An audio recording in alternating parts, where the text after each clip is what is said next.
us on Republic TV, and now we're going to in fact take you through this exclusive conversation by Republic TV's associate editor Aditya Raj Kaul.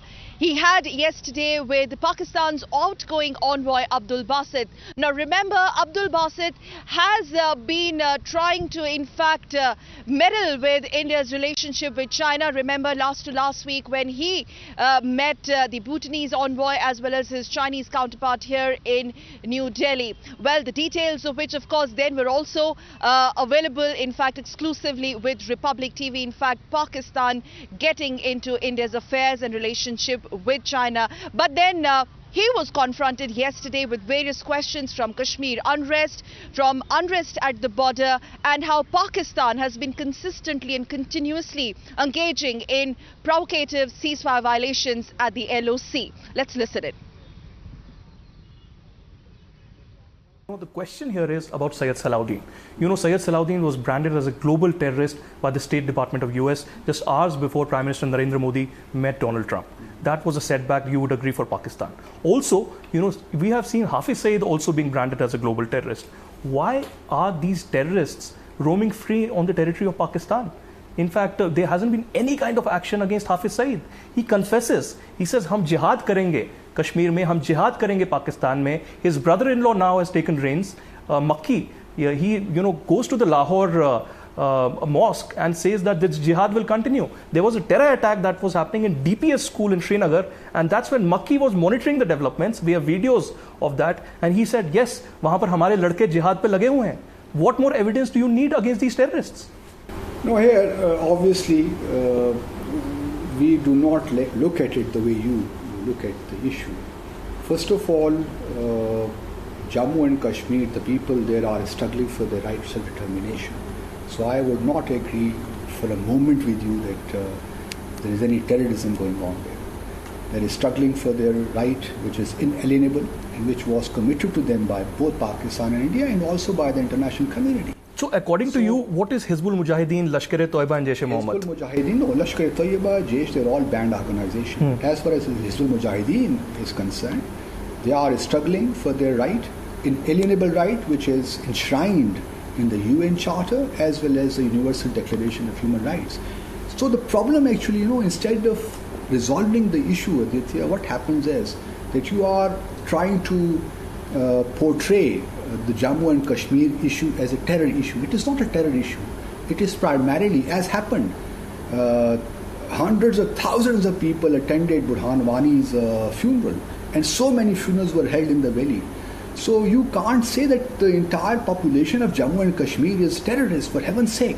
There is a problem. We are not saying that. We are not saying that. We are not saying that. What we are saying, sir, is that Pakistan is sponsoring these terrorists. It's not terrorism. It's Islamist terrorism sponsored by Pakistan.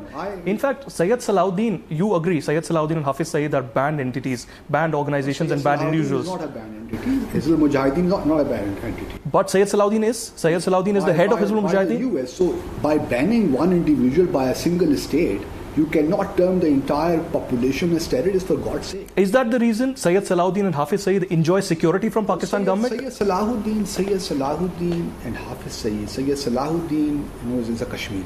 He has been fighting for the rights of Kashmiris. Through gun? You agree? Through gun? Through killing innocent people?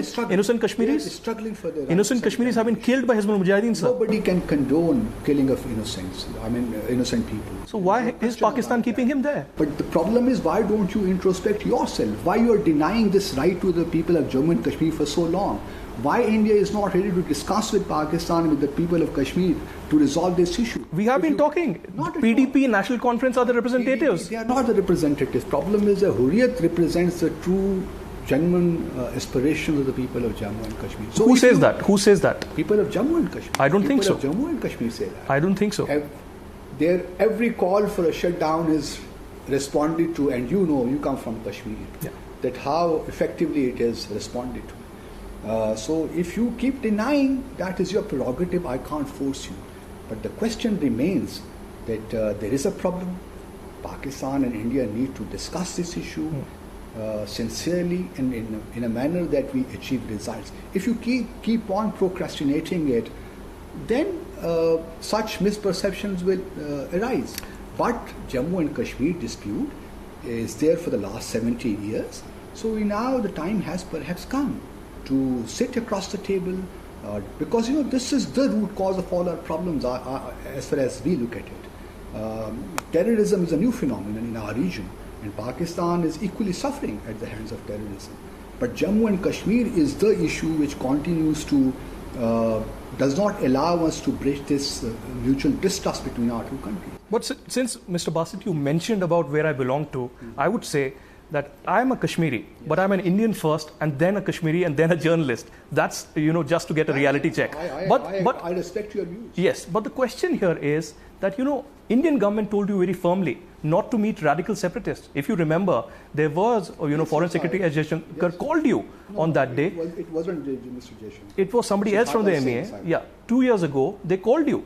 And they told you actually not to engage with radical separatists. Why are you again and again provoking? That is your position, Aditya. That is India's position. But we have our own national position. We regard the Hurriyat as genuine, true representatives of the political aspirations of the people of Jammu and